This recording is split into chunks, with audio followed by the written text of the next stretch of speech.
пятницы, воскресные дни, религиозные праздники, посты, ложе супружеское, раздельное.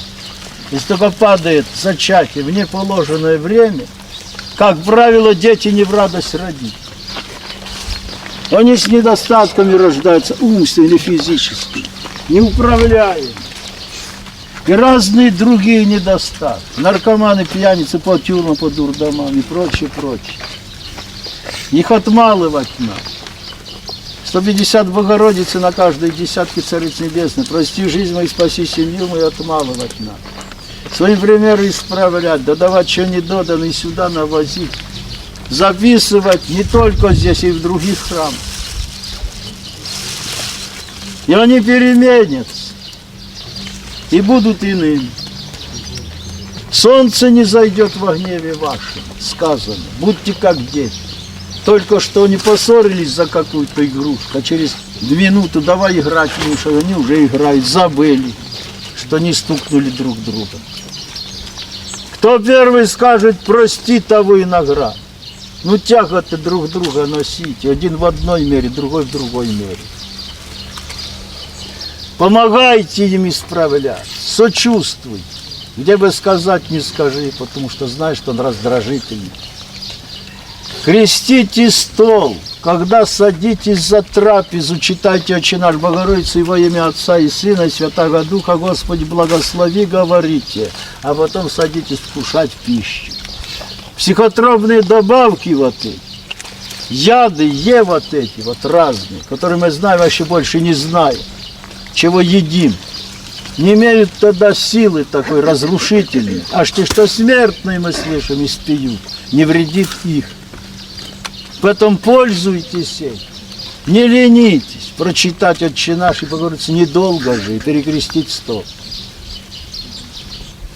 Вы глядите, какие мы сегодня. Одни психопаты да психопаты. Нам нельзя ничего сказать. Мы ничего не терпим, если не по-нашему. А это уже раньше не было такого. Вот в чем спасение. В терпении положено. Терпением вашим стяжите души ваши. Все построено спасение на терпении. Потом и сказано, претерпевый до конца, тот спасен будет. И вам говорю, ангел-охранитель будете призывать, он вам будет давать помощь. 5 ложек не добирайте, которые во гнев впадаете часто и беспричинно, может быть, даже. Гнев бывает от чрева переполненного. Понемножку держите среду, пятницу. На ночь бы привыкнуть не вкушать вообще. Ангел-охранитель призываете перед сном 5-3 раза. Святый ангел, ваш хранитель, мой, моли Бога, мне грешным, и с ним засыпайте, будет мирный и здоровый сон у вас. Не будет кошмара. Кто встает по ночам молиться, ангела-хранителя призывайте в начале, как ложитесь. Он возбудит, он знает, насколько организм загружен был сегодня. Либо же через час вы проснетесь, либо же в 3 сбудет, бывает 12. Но как только проснулись, вскакивайте, как пружина. Не давайте места неги, если только помедлите. Полежу еще немножко, а потом поднимусь. Больше не подниметесь. Он уложит сразу же, проклятый. Держите воду под рукой, святую. Потому что иной раз, как песка насыпет в глаза. Сразу же святую воду, и все улетучивается. Пока вы спите, он сидит в углу и сплетает козни, как вас поймать. А чтобы этого не случилось, вы сразу же, как только проснулись, не допустите никакой мысли, а сразу крестное знамя. Господи, благослови, трепещет вы, трясется, не терпя взирать и на силу его крестного знамени. И все сети его рвутся. Если же этого не сделать, он недоделанное дело мысль сразу. или же вчерашнюю неприятность какую, или вчерашнюю суету какую. Чем бы содействовать человек? А как только вы примете эти мысли, он их развивает больше, больше, больше, больше, и так берет в работу, что и умыться забудешь, и пойдешь соседу доказывать свою правоту, руководствуясь бесовским наваждением, что как я не догадался тогда сказать это, что он дал ему. И весь день идет нескладный, и весь день кувырков, в раздражении, ничего не получилось, и там, и там, и там. И пробегал целый день, выхаркался и ничего не сделал. Вот это называется в работу взял. Садится на шею и хвостом гонит. Поэтому на каждой одежке в православной должен быть крестик. Во всех священных одеждах и у монахов нет ни одной одежки, где бы не было крестика. Там ему места нет. Идя из дому, крестите Господи, благослови во имя Отца и Сына, Святаго Духа. Аминь. Идите, впереди крест. Ему нет места. Дети, читайте Царю Небесному, идя в школу. В конце окончания занятий достойно есть. Успеваемость увеличится. Богу угодно. Так делается в семинариях духовных и академиях. Это же не случайно. Это же люди писали, движимы Духом Святым. Это вот пример вот этот, который, говорю, берите и наказывайте детям и внукам.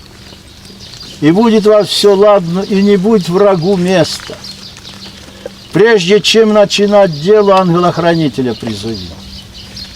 Помните эти слова. Терпением вашим стяжите души ваши. Если он противится правде, поклонитесь ему, скажите: прости, да не ушла. И не разговаривайте больше. Если обратиться, так, конечно. Но всех любите, от всех бегите сейчас. Блюдите себя каждый. Всем желайте добра. Господь будет вас невидим вразумлять. Не одним, помните, хлебом будет сыт человек, а всяким словом Божьим. Вы же слышите, вот вы причастились, побыли в храме, вам легко. Мы говорим о Боге, нам расходиться не хочется. Мы чужие, а как родные. Почему это так? Потому что где двое или трое собраны во имя Мое, там я посреди них, говорит Господь. Господь пребывает благодатью Своей здесь. И мы будем говорить до обеда и не наговоримся. Потому что душа питается вот этим вот духовным. Как телу надо телесная пища, так душе духовная. Если не давать пищи, это она заболевает, а от нее и тело. И тогда во всем непорядок. Наказывайте детям и внукам передавайте. Своим примером больше исправляйте их, что вы в святом углу были утром и вечером. Если они сейчас и не молятся, но когда Господь посетит, Он вспомнит то, что и мало слышал. Когда до горя, тогда все до Бога. Так тот, который научен, тот помолится, придет мысль блага и выйдет с положения. Затруднительно. А тот бы и помолился, так не знает как, потому что родители не научили его. Ведь вы в ответе за детей. Иосифа Волоцкого просите, студенты и ученики. Он дает рассуждение, хорошим оценкам еще и мышление надо правильное, чтобы оно не было искаженное. Ведь сколько грамотных дураков, вы же видите. Несмышленные люди грамотные по 2 института кончат. А как ума нет, так к чему диплом? А он дает рассуждение правильное. Вот к диплому вот это рассуждение, тогда полноценность. Вот чего просите. Телесное оно на немного, узко полезно. А духовное на все полезно, оно объемлет все. Как в Боге человек все переделает. Как духа нет, Глядишь, и то надо делать, и не то, что делать, и глаза не глядеть. Ничего не сделать. Потому и молитва. Без меня не можете творить, и ничего же. Если Господь даст, так сделаем, а не даст, так не сделаем. И хоть я и делал много раз, и знаю, как это делать, но, Господи, если Ты мне не поможешь, говорить, я не сделаю. Смиряйте души ваши. На кого возрю? Только на смиренного. А гордому Господь противен. Поэтому каждый день по много раз говорит: Господи, избавь меня от проклятой гордыни. Дай мне, Господи, святое смирение Твое. Каждый день говорите по много раз. И просите у Господа помощи, непременно будет вам. Вы же слышите, какое облегчение Господь дает после службы. Поэтому вот эти запоюшные, которые не могут приехать, которые не могут отстать от этого зелья, они больны. Везите их сюда, в каком бы виде они ни были. А если не хочет ехать, маните его с этой бутылкой сюда. Дайте, пусть сосет, покуда доедет сюда. А тут Господь сильнее врага. Он услышит облегчение вот этот вот привезенный. Причастится и услышит облегчение. И в следующий раз скажет: поехали, мне лучше так. Другой раз придет, третий, а потом и от храма не будет отходить. Потому и сказано: последние будут первые, и первые последними. Так не судите, да не судимы будете. Вы не знаете, какой конец каждый из нас. Эти вот наркоманы и пьяницы, если они каются и ходят в храм, падают и снова идут каяться, падают и снова идут каяться, идут как мученики. Это величина очень большая. Почему в Апокалипсисе написано: и смерть убежит от них? Как это понимать?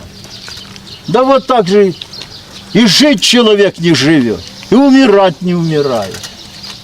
Сколько нас таких, кто тут, в этом храме. Еле ноги тащат. Но нельзя застоя давать, нельзя поддаваться врагу. Пусть ты подметаешь, но ты чтобы шевелился человек, чтобы не был, чтобы в движении был. Не нужна твоя работа, надо, чтобы пересилить дьявола. А когда пересилим, тогда убежит от нас легче, легче, легче, легче. И глядишь, та, которая ползала, бегает. Тут подтаскивали к причастию 4 под руки. Или приносили, наносил. А гляжу, с храма бежит, вспомнила грех, кается. Келли. Так вот, глядите, как он заботится о нашей погибели. Больше, чем о своем спасении. Как лев рыкающий, сказал: кого поглотить и в грех вести. А сколько слышу. Больная совсем. Пойду в храм, расхворалась так, что едва поднялась. Ну все же пошла. До полдороги дошла, гляди. И где ведь болезнь делась? Так вот и глядите. Именем Господним противяхся. Вооружитесь на ней, убежит от вас, говорит апостол Павел. И вам говорю, и Господь предупредил: за труды плоды. Это будет сказать: трудящийся любит Господь. Понуждать надо. Мы много знаем, некоторые, а не делаем. Вот спрос будет. Ты же знал, а не делал. Тот, который не знал, да делал, тот меньше будет наказан. А тот, который знал, да не делал, тот много будет. Вы же слышите, это в Писании уже говорится это. Поэтому лучше меньше знать, да делать, чем много знать, да не делать. И в том году спрашивал, и позатот год спрашивал, и в этот год приехал и спрашивал одно и то же. Так а чего? Ну, недавно не возьмешь, конечно. И в лавре были монахи. Всю жизнь считают: помилуй меня Божий, на память не знают. Ну, недавно. А некоторые на память псалтырь знают. Так откуда он зашел? Неграмотный монах знает на память псалтырь. Конечно, от благодати Божьей он заходит. Потому и прививайте детям с самого малого возраста Чи отца ты матерь твою, да благо тебе будет, долголетие на земле будешь и. Вы только вникните, какие веские, значимые эти слова. Если бы сын слушал отца и не делал так, как он хотел, а как отец советовал, не понес бы сколько скорбей, досады, нестроений, сколько он понес, а некоторые будут нести еще, а некоторые до последних дней жизни своей будут нести. За то, что дочь однажды не послушала мать, которая говорила: не делай, дочка, так, а дочка делала. И сейчас мучится. И еще некоторые будут мучиться долго, а некоторые до последних дней будут мучиться за то, что однажды дочь не послушала мать. Вот потому она на первом месте поставлена, это заповедь блаженства. Века прошли, тысячелетия, она до сегодняшнего дня живет. Из уст самого Господа Боговидец Моисей на Синай горе получил ее.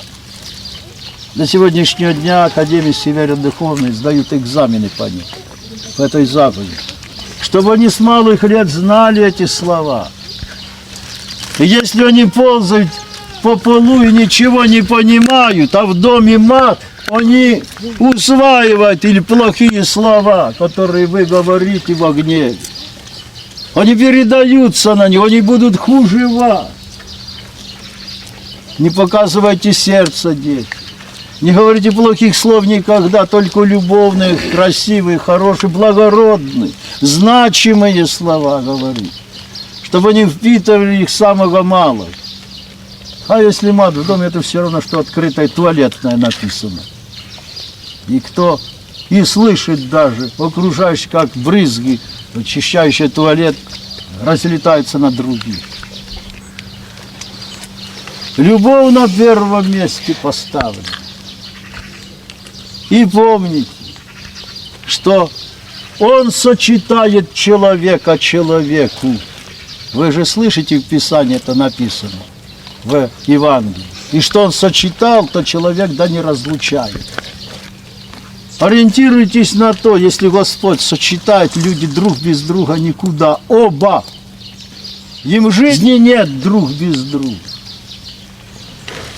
Это благодать надо увеличивать, умножать, приобретать.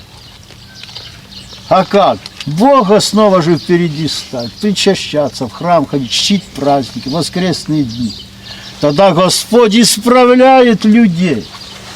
Без недостатков ни одного человека нет. А как исправлять, чтобы знать?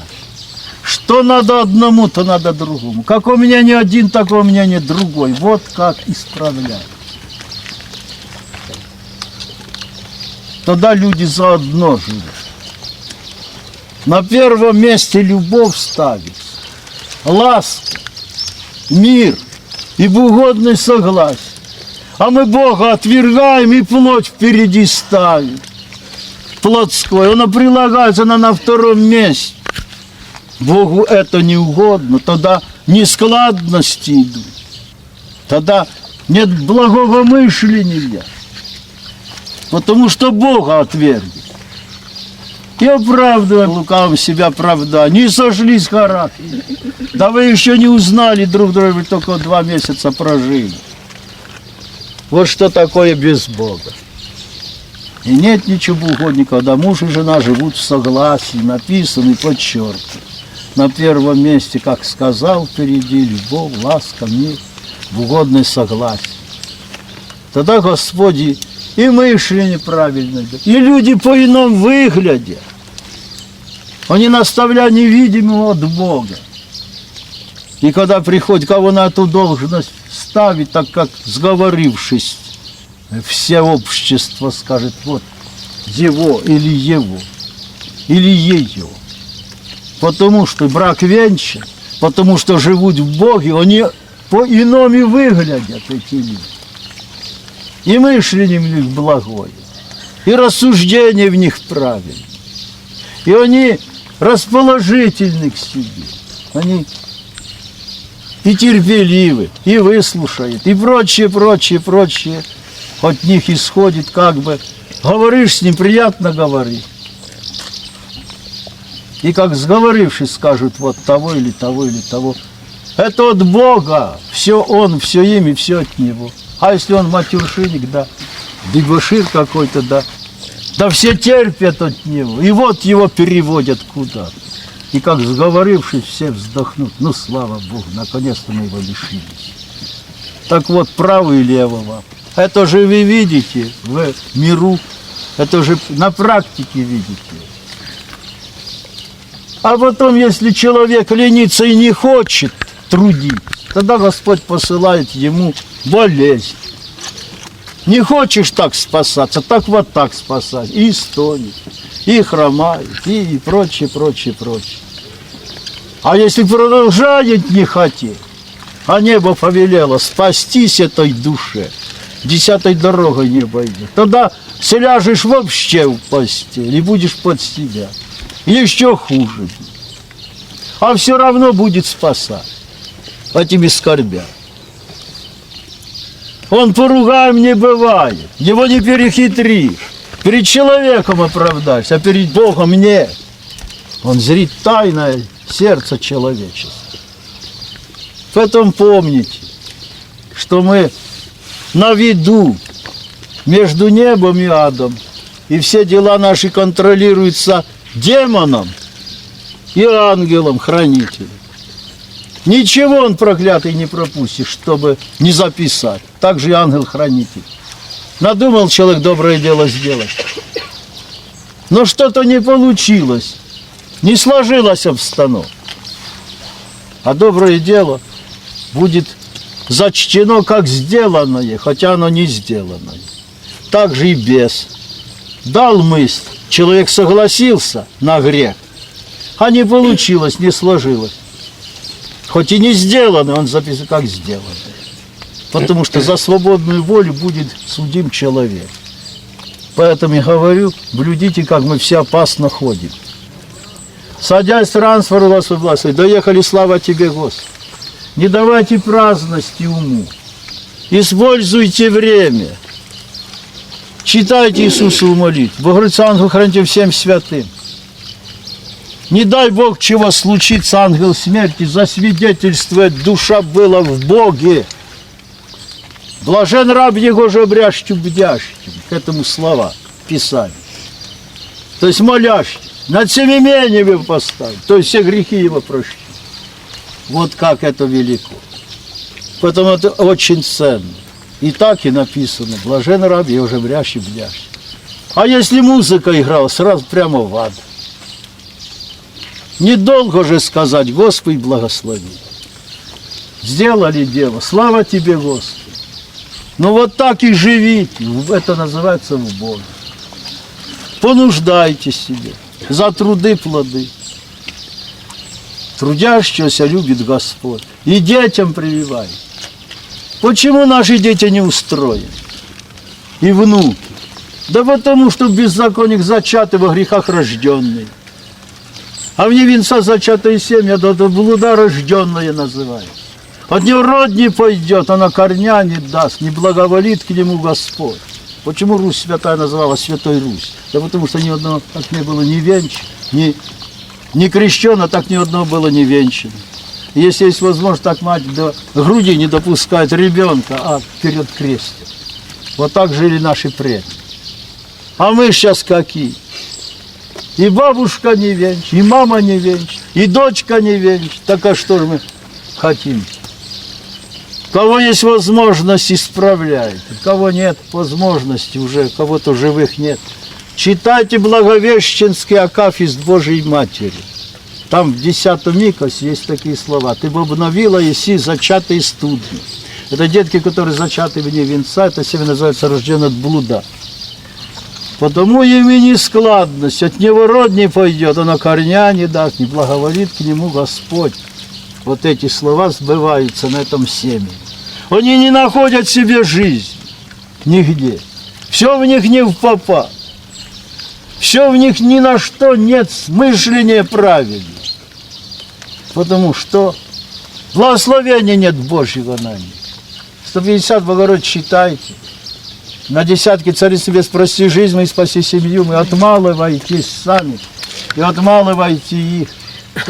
и наставляйте их в Бог и подсказывайте.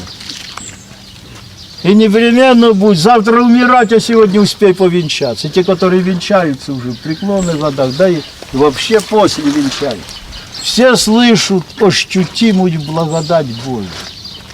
Такую легкость. Почему?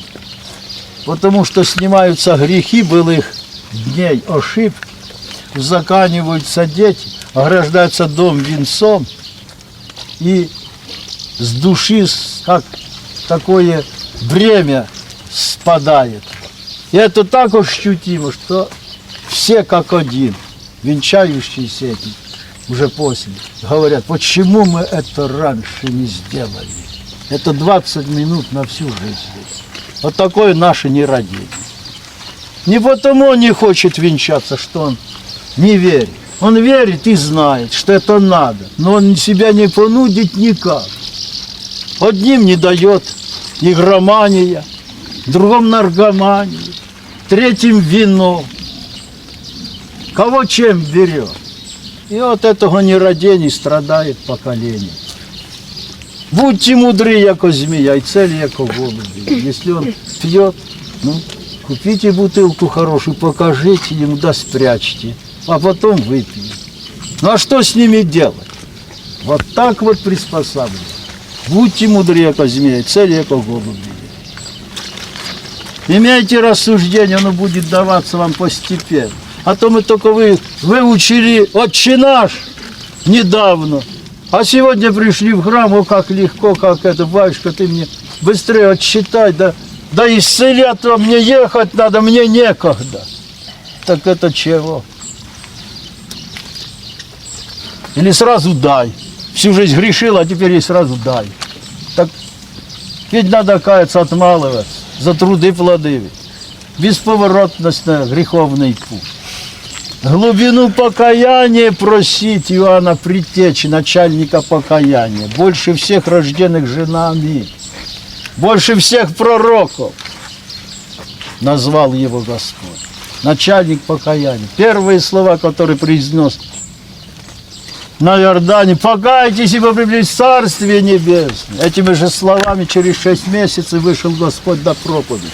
Этими же словами начал: покайтесь, ибо приблизилось Царствие Небесное.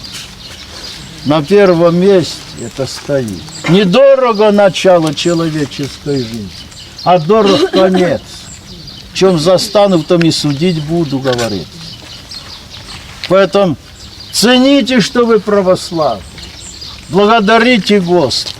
Утешайтесь этими словами, которые Господь нам говорит. Не бойся, малый старый, ибо Отец благоволил вам дать Царствие Небесное. Поднимайте суету, сколько надо на потребу только, больше не поднимайте ее. Ей нет конца. Приобрел это, приобретаешь другое. Приобрел это, и то надо, чтобы удержать вот это. Так если весь мир приобрящий человек, говорит Господь нам же в Писании, а душу свою погубит, что даст выкуп за душу свою человек. Это и написано. Душа ценная, и тело ценнее одежды. Поэтому блюдите себя, будьте в Боге.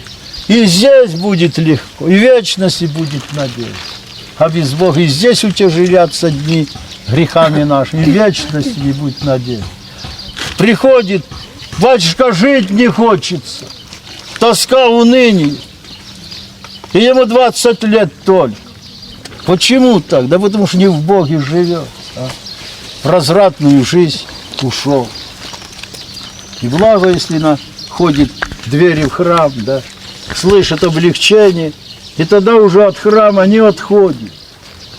И Господь же нам засвидетельствует. Господь, не иди в дом мой, и отсюда только скажи слово, и выздоровеет отрок мой. Не трудись идти. Удивился Господь на этого туземца, язычника, сотника. Я в Израиле не нашел такой веры. Тем, которым закон дал, не нашел такой веры, как в этого вот иностранца. иноверцы. Поэтому и говорю вам, обратился к ученикам и к народу, многие придут от востока и запада, и окажутся в Царстве Небесном, а те, которым бы быть бы в Царстве Небесном, те будут извергнуты вон. Поэтому не судите, да не судимы будете. Что вы мне говорите, Господи, Господи? А что я говорю, вы не делаете. Вот братья твои, мать и стать мне хотят и видеть тебя. Возрев Господь на всех. Кто братья мои, мать мои? Те, кто слушает Слово Мое, исполняет ее, тот не брат и сестра и мать. Вот что сказал Господь. Поэтому меру покаяния, вот эту глубину покаяния он предтеча дает. Начальник покаяния он называется. Примеряет даже вади, которые находятся во вражде, ушли с этого мира, и там примеряет. Такую власть имеет. Пользуйтесь святыней, пейте воду святую натощак. Она освящает человека.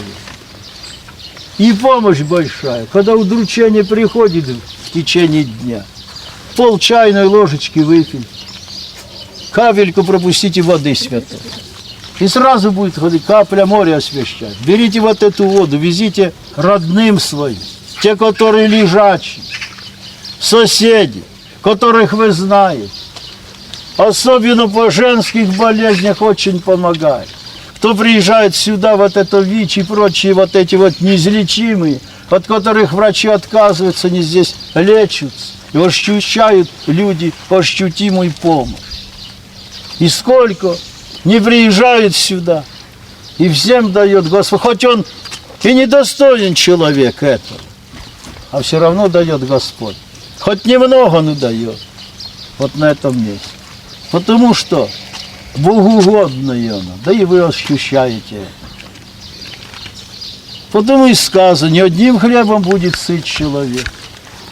За труды плоды, как и говорил, это держите в уме всегда. Уповайте на Господа. Уповающий на меня, да не постыдится.